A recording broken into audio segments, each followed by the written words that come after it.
My drama-obsessed mother-in-law stood up in the middle of my wedding and said, "I object." The church went silent. My fiancé, Devin, froze at the altar. His mother, Beatrice, stood in the third row wearing white, pointing at me like I'd committed murder. This woman is a fraud. She's been lying to my son for 3 years. My stomach dropped. Devin turned to me, confused. What is she talking about? Beatrice pulled out her phone, hands shaking with theatrical fury. I hired a private investigator. Her husband, Leonard, reluctantly stood holding a manila folder. Devin, your fiancé isn't who she claims to be. The thing is, she was right. 3 years ago, I'd told Devin I graduated from Northwestern with a marketing degree. The truth? I dropped out junior year when my dad got sick. I spent 2 years working 3 jobs to cover his medical bills. When Dad died, I was $40,000 in debt with half a degree. I met Devin at a networking event I'd crashed. When he asked where I went to school, I panicked and said Northwestern. One lie led to another. Beatrice had always hated me. She'd grilled me about my parents' professions, why my family wasn't more involved in wedding planning. Mom was working double shifts at the hospital. My brother couldn't get time off. To Beatrice, that made us trash. She fabricated her entire education, Beatrice announced, waving papers.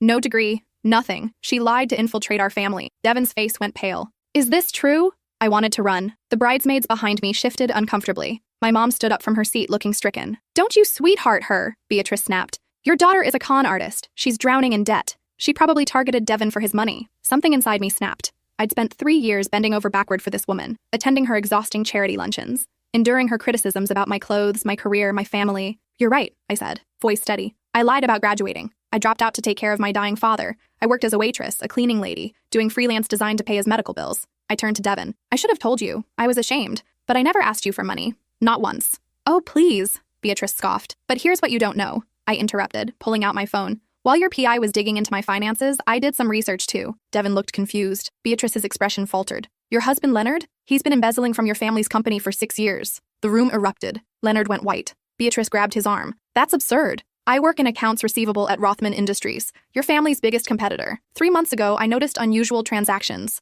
Leonard's been funneling money through shell corporations. $3.2 million so far. I looked at Devin. I tried to tell you last month, but you said I was being paranoid. Devin stared at his father. Dad? Leonard's folder slipped from his hands. Beatrice clutched her pearls. My mom began crying. The priest looked like he wanted to disappear. You're lying, Beatrice hissed. I have documentation, bank records, transfer receipts. I was going to show Devin after the honeymoon, but since we're airing everyone's secrets today. Enough, Devin's voice cut through the chaos. He looked at me, then his parents, then back. Everyone out, now. Guests shuffled toward exits. Within minutes, only 5 of us remained. Me, Devin, his parents, and the priest praying quietly in the corner. Devin's hands were shaking. Someone better start telling me the truth. All of it. Right now. I opened my mouth, but Beatrice lunged forward, grabbing Devin's arm. Don't listen to her. She's manipulating you. That's when Leonard spoke for the first time. His voice was barely a whisper. She's right. About all of it. The folder hit the marble floor with a slap that echoed through the empty church. Papers scattered everywhere. Bank statements, wire transfer receipts, corporate documents with Leonard's signature forged across the bottom. Beatrice's face drained of all color.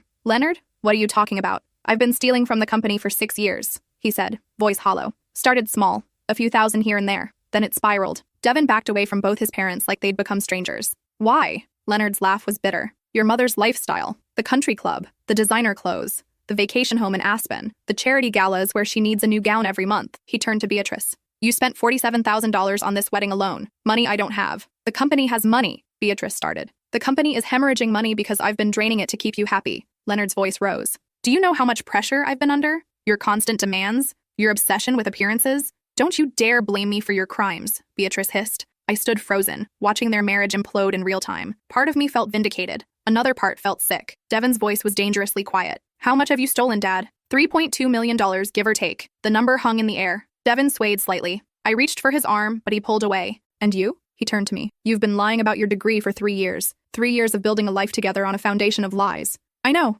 I'm sorry. Sorry doesn't fix this. His eyes were red, but no tears fell. My mom was right about one thing. You are a fraud. The words hit harder than I expected. Devin, please. Did you ever actually love me? Or was this whole thing about landing someone who could fix your financial problems? That's not fair. Fair? He laughed, a harsh sound. Nothing about this is fair. I'm standing in a church on what was supposed to be the happiest day of my life, finding out everyone I trusted has been lying to me. Beatrice tried to touch his shoulder. Sweetheart, we can fix this. Your father made mistakes, but don't. Devin jerked away. Don't you dare try to spin this. You hired a PI to investigate my fiancé. You stood up in the middle of our wedding to humiliate her in front of everyone we know. You wore white to my wedding. I was trying to protect you. You were trying to control me, like you've controlled me my entire life, choosing my schools, my major, my friends, my career path. And when I finally chose something for myself, chose her, you couldn't stand it. Tears started down Beatrice's face, but they looked performative. I'm your mother. I only want what's best for you. If you wanted what was best for me, you would have talked to me privately. Instead, you turned my wedding into your personal theater production. The priest cleared his throat. Perhaps I should go.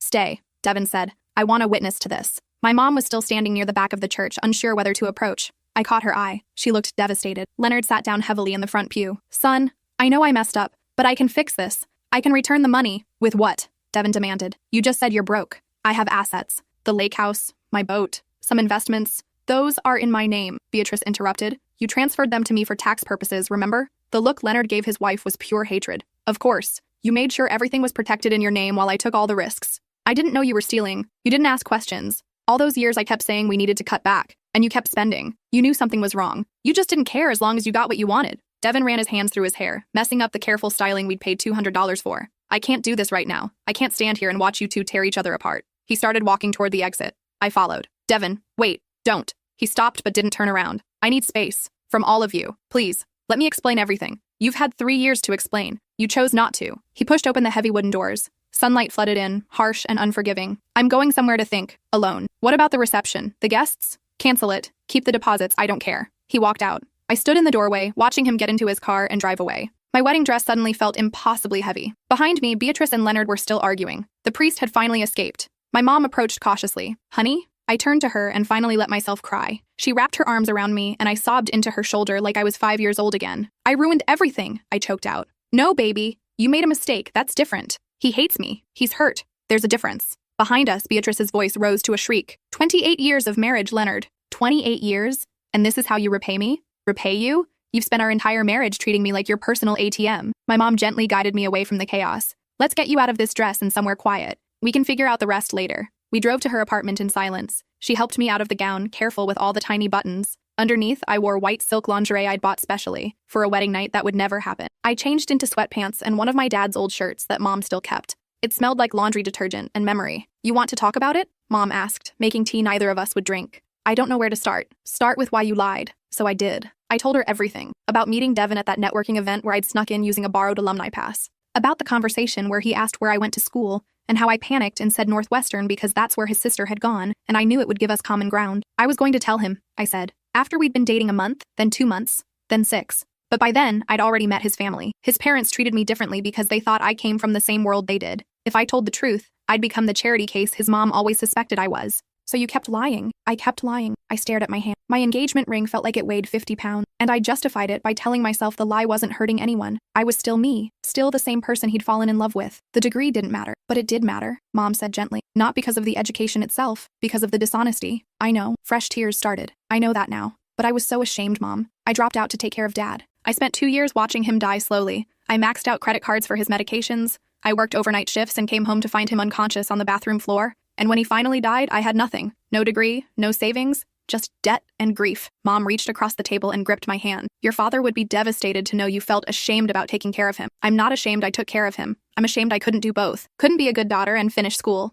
Couldn't keep it all together. Nobody could have done what you did and kept it all together. You were 21 years old, baby. You did the best you could. We sat in silence for a while. Outside, the sun was setting. Somewhere, there was a reception venue with 150 place settings that would go unused, flowers that would wilt, a cake that would be thrown away. My phone started buzzing. I'd turned off notifications, but the calls kept coming. My brother, my college friends who'd been bridesmaids, Devin's cousin who'd always been kind to me. I ignored them all except one, an unknown number. Hello? Is this the bride? A woman's voice, professional, was going to be. I'm calling from the Grandview Hotel. We have your reception scheduled for 6 p.m. We've received word there's been a cancellation, but we need to confirm, yes, cancel everything. I'm sorry to hear that. We'll process the cancellation. Your deposit was $4,000, which per the contract is non-refundable. I know. I hung up. $4,000 down the drain. Money I'd saved for months. Money I didn't really have. My phone buzzed again. This time, a text from an unknown number. This is Leonard. We need to talk. Meet me at Rosewood Cafe tomorrow at 10 a.m. Alone. Don't tell Devin. I showed my mom. She frowned. What do you think he wants?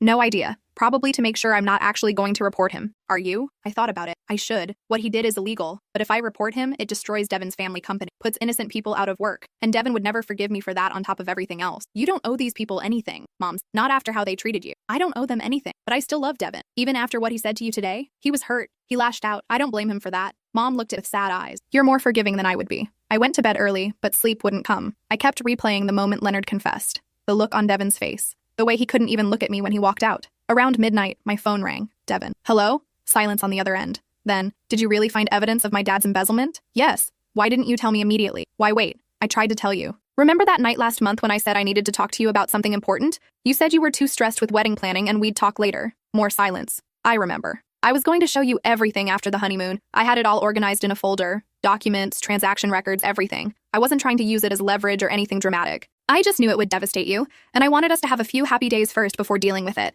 Why didn't you just make me listen? Because you asked me not to, and I respected that. He exhaled slowly. Where are you? My mom's apartment. Can I come over? I looked at the clock. 12:17 a.m. Now? I've been driving for 8 hours. I need to see you. Devin, please. I gave him the address, then went to splash cold water on my face and tried to make myself look less like I'd been crying for 6 hours straight. Failed completely. He arrived 20 minutes later, still in his tuxedo with the tie gone and the shirt unbuttoned at the collar. He looked exhausted. Mom tactfully disappeared into her bedroom. We sat on opposite ends of the couch, the space between us feeling infinite. I'm sorry, he said, for what I said in the church. You're not a fraud. Yes, I am. I lied to you for 3 years. About a degree. Not about who you are. Not about your feelings for me, right? I met his eyes. Never about that. Never. Then help me understand. Walk me through everything. How you ended up in so much debt. Why you felt like you couldn't tell me. All of it. So I did. Starting from the beginning. I told him about my dad's diagnosis. Stage 4 pancreatic cancer, discovered too late. About how the treatment options were limited but expensive. About how insurance covered some things but not others. About the experimental trials that might have bought him more time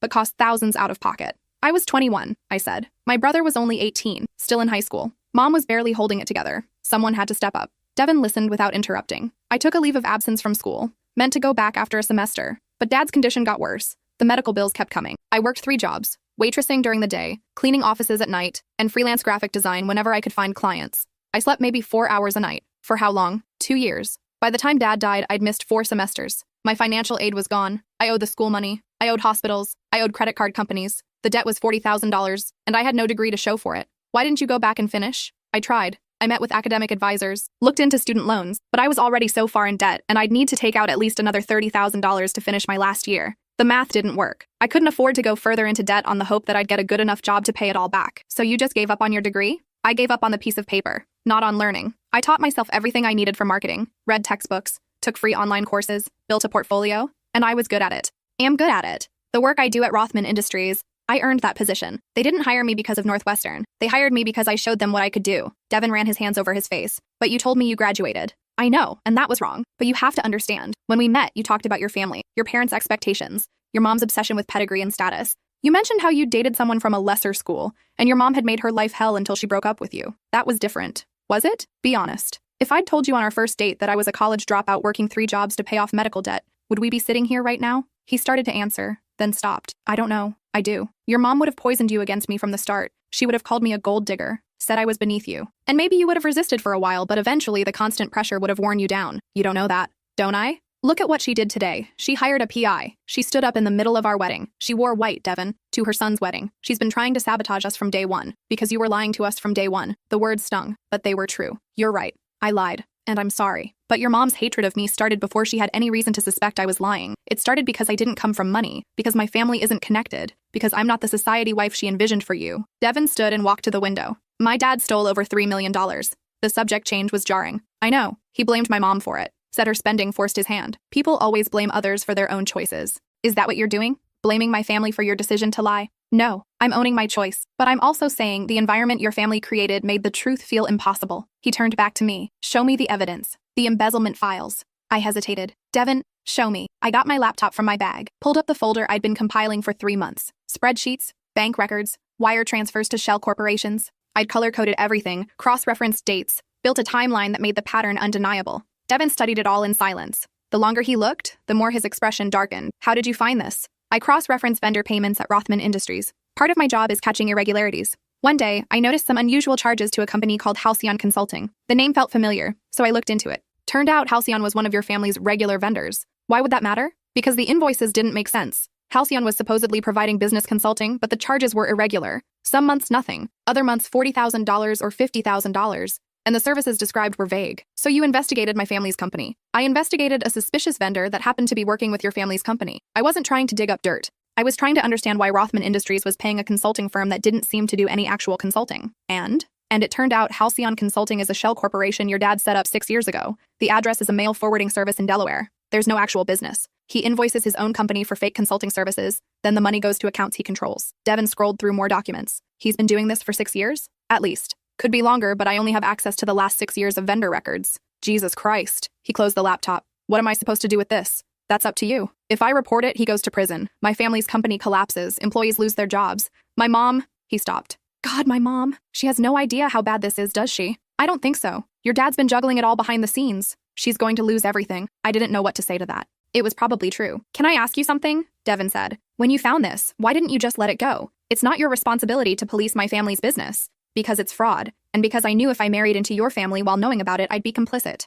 I couldn't do that. So you were planning to tell me? Yes, after the honeymoon. I had it all ready to present to you. I even drafted what I was going to say. Can I see it? I pulled up a notes file on my phone, handed it to him. He read it in silence. The note was 3 paragraphs, carefully worded to be factual and non-accusatory. It laid out what I'd found and suggested we consult with a lawyer about the best way to handle it. This is really thorough, he said quietly. I spent weeks drafting it, trying to figure out how to tell you something that would break your heart without making it sound like I was attacking your family. Why did you care about that? After how my mom's treated you? Because you love them, and I love you. I wasn't trying to hurt you. I was trying to protect you from being blindsided later when it all came crashing down. Devin set down the phone and pulled me into a hug. I was so surprised I froze for a moment before wrapping my arms around him. I'm sorry, he whispered into my hair. I'm so sorry for what I said in the church. You had every right to be angry, yes. Cruel, no. You're not a fraud. You're someone who made an impossible choice and got backed into a corner. He pulled back to look at me. I'm not saying I'm okay with the lying. I'm not. But I understand why it happened. And I understand why you felt like you couldn't tell me the truth. Relief flooded through me. So what do we do now? I don't know.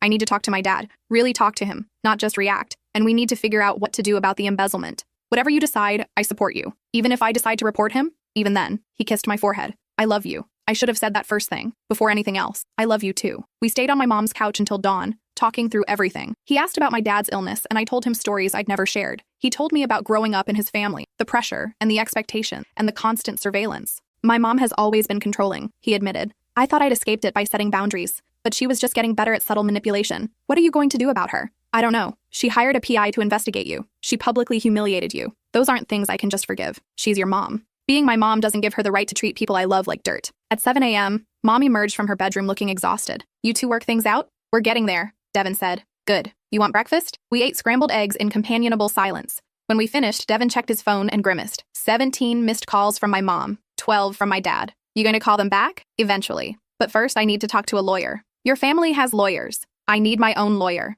Someone who represents me, not the company or my parents. He left around 9 a.m. to go home and shower. I stayed at Mom's, not ready to face my own apartment, and the life I'd been building there with Devin. My phone buzzed. A reminder about the text from Leonard. The cafe meeting at 10 a.m. I need to go somewhere, I told Mom. Where? To meet Leonard. Absolutely not. That man is a criminal. He asked me to meet him alone. I want to hear what he has to say. Take your brother with you, at least. My brother was working a construction job 2 hours away. I'll be fine. It's a public place. Mom didn't like it, but she didn't stop me. I changed into jeans and a sweater, one of my regular disguises for not being the almost bride everyone would recognize. Rosewood Cafe was a tiny place in a strip mall, the kind that served exactly 3 types of coffee and made everything fresh daily. Leonard was already there, looking 10 years older than he had yesterday. He'd aged overnight. I slid into the booth across from him. Why did you want to meet? To apologize. And to make you an offer. I'm listening. What I did was wrong. The embezzlement. I know that. But I need you to understand, you don't get to justify theft to me. I'm not justifying it. I'm explaining the context. Fine. Explain. He wrapped his hands around his coffee mug. My wife has incredibly expensive taste. Always has. When we married, I thought I was getting a life partner. What I got was a financial dependent with unlimited ambitions. That's between you and her. You're right. It is. But it led me to make catastrophic choices. And now those choices are about to destroy everything. What do you want from me? I want you to not report what you found. Give me 6 months to put the money back, and I'll turn myself into the board of directors. Resign quietly, no criminal charges, no scandal. Why would I agree to that? Because if you report me now, Devin's family company collapses. 37 people lose their jobs. My son's inheritance evaporates. His mother becomes destitute. You should have thought about that before you stole $3 million. I know, you're right, but I'm begging you anyway. Not for me, for Devin. I studied his face. The desperation was real. So was the shame. How do you plan to get $3 million in 6 months? I have assets, properties in my name that Beatrice doesn't know about, investments, a life insurance policy I can cash out. If I liquidate everything, I can cover most of it. Most isn't all. It's enough to keep the company afloat while I figure out the rest. And what happens after you confess to the board? Prison, probably. Financial ruin, definitely. But at least the company survives. And Devin doesn't have to watch his father get dragged through a public trial. I wanted to say no. Part of me wanted to march straight to the police and let justice happen. But I thought about Devin, about the weight he'd carry if his family's company collapsed because of his father's crimes and my discovery. I need to talk to Devin about this. No. Leonard's voice was sharp. If you tell Devin, he'll insist on reporting me immediately. He's too ethical to let this slide. That's not a bad thing. It's not. But it's not practical either. Please. I'm asking you for 6 months. That's all. 6 months to fix what I broke. And if you can't fix it in 6 months, then I turn myself in anyway. You have my word. Your word doesn't mean much to me right now. He flinched. Fair enough. Then I'll put it in writing. A signed confession with specific dates and timelines. If I don't follow through, you take it to the authorities. It was a terrible plan. Complicit in covering up a crime, even temporarily. But I thought about the employees who would lose their jobs. The scandal that would destroy Devin's family. The weight of being the person who reported it all. I'll think about it, I said. I need an answer today. Then you'll have one today. I stood to leave. Wait. Leonard pulled an envelope from his jacket. This is for you. Call it an apology gift. I don't want your money. It's not money. Open it later. I took the envelope and left. Outside, I sat in my car and opened it. Inside was a handwritten letter on Beatrice's personal stationery. Dear future daughter-in-law, if you're reading this, you're about to marry my son. I'm writing this now, 3 weeks before the wedding, because I need you to know something I can never say to your face. I don't like you. I've never liked you. You come from nothing, you have nothing, and you're trying to take my son away from me. I've spent the last 3 years trying to find proof that you're a liar and a gold digger. Today, I finally succeeded. My private investigator confirmed you never graduated from Northwestern. You've been lying to Devin this entire time. I'm going to stand up at your wedding and expose you in front of everyone. I want you to know this wasn't a spontaneous decision. I've been planning this for weeks. I've been savoring the anticipation of watching you squirm. You might think I'm cruel. I think I'm a mother protecting her son. By the time you read this, your lies will be public knowledge, and my son will see you for what you really are. A fraud. A nobody. Someone who never deserved him. I hope you're humiliated. I hope you're destroyed. I hope you spend the rest of your life regretting the day you ever tried to social climb your way into my family. Regards, Beatrice. My hands were shaking by the time I finished reading. The date at the top was 3 weeks before the wedding. She'd written this almost a month ago. Had been sitting on the information, planning her dramatic reveal. I drove back to Mom's apartment in a daze. What happened? Mom asked when she saw my face. I handed her the letter. She read it twice. The second time, her hands were trembling with anger. That woman. That evil, spiteful woman. Leonard gave it to me. I don't know how he got it. He probably found it. Or she showed him. Doesn't matter. What matters is that she's been planning to humiliate you for weeks. This wasn't protective instinct. This was premeditated cruelty. I called Devin. We need to talk. Now. What's wrong? Your mother. I have something you need to see. He was at my mom's apartment within 20 minutes. I handed him the letter without explanation. I watched his face change as he read. From confusion, to shock, to fury. She wrote this 3 weeks ago. Yes. She was planning the whole thing. The objection. The public humiliation. All of it. Yes. He read it again as if looking for something that would make it less awful. I can't believe she would. He stopped. Actually, I can believe it. That's the worst part. This is exactly something she'd do. Your dad gave it to me this morning. I think he wanted me to know how toxic this situation has been. Where did you see my dad? I told him about the cafe meeting, about Leonard's plea for 6 months to fix his crimes, about the offer to resign quietly. Devin's expression hardened. He's trying to manipulate you. I know. You can't agree to that. It's obstruction of justice. I know that too. But I also know that if I report him, 37 people lose their jobs, your family's company collapses, and you inherit a scandal that follows you forever. Those are consequences of his choices, not yours. But they'd become your burden, and I love you too much to do that to you without at least discussing it first. Devin set down the letter, ran his hands through his hair. I don't know what to do. I'm so angry at both of them right now I can barely think straight. Then don't decide today. Let's take some time. Talk to a lawyer. Figure out our options. What about the wedding? The marriage? What about it? Do you still want to marry me? After everything that's happened? I reached for his hand. Yes, if you still want to marry me. I do, but not like this. Not with all these lies and secrets and complications hanging over us. Then we'll postpone. Take time to deal with everything else first. And when we're ready, when we can stand at an altar and mean every word we say without any lies between us, we'll get married then. He pulled me close. I love you. Even when everything is falling apart, I love you. I love you too. We spent the rest of the day calling vendors to cancel or postpone everything. The florist was understanding. The photographer less so. The venue took my deposit and my dignity. That evening, Devin went to his parents' house to confront them together. He asked me not to come. I need to handle this alone, he said. They're my family, my mess to clean up. You sure? No, but I need to try. He left around 6 p.m. By 9 p.m., I still hadn't heard from him. I texted twice. No response. At 10:30 p.m., my phone finally rang. Devin's voice was rough, like he'd been crying. It's done.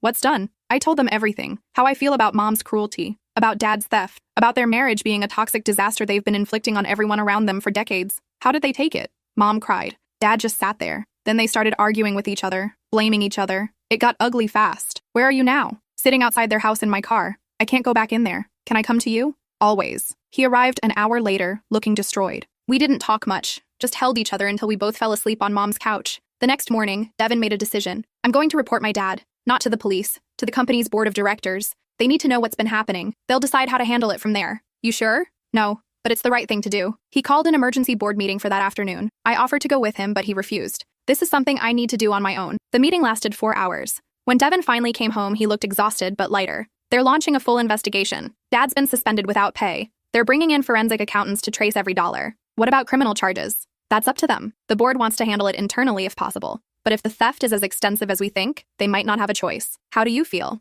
Like I just blew up my family, but also like I did the only thing I could live with. Over the next few weeks, the investigation uncovered even more than I'd found. Leonard hadn't just stolen $3.2 million.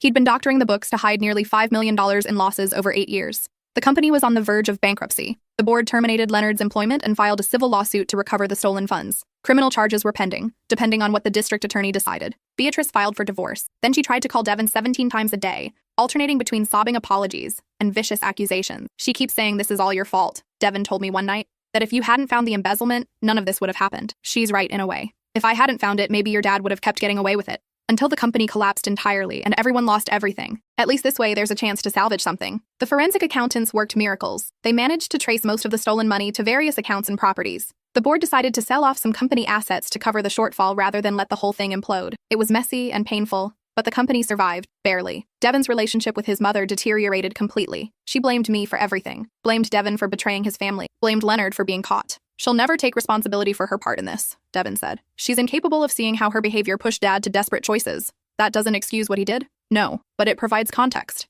My mom spent 30 years treating my dad like her personal servant, demanding more and more, never satisfied. Eventually, he broke. 6 months after the wedding that wasn't, Devin and I went to City Hall with just our parents and my brother. No ceremony, no reception, no fancy dress, just vows and signatures and a judge who'd processed 17 other couples that morning. Beatrice wasn't invited. She sent a venomous email calling me white trash who'd stolen her son. Devin blocked her number. A year later, we bought a small house in a modest neighborhood. Devin took a job at a different company, wanting distance from his family's scandal. I finally went back to school part-time, working on finishing my degree. Leonard was sentenced to 3 years in prison for embezzlement. He served 18 months before being released on parole. He moved to a different state and got a job as an accountant at a small firm. He sent Devin a letter apologizing and taking full responsibility. Devin never responded. Beatrice liquidated all her assets in the divorce and moved to Florida. She lives in a condo her sister bought and works part-time at a boutique. She still sends Devin birthday cards with passive-aggressive notes about how she misses her son. He hasn't seen her in 2 years. Sometimes I think about that day in the church, how everything could have been different if I'd just been honest from the start. If Beatrice hadn't been so cruel. If Leonard hadn't stolen millions.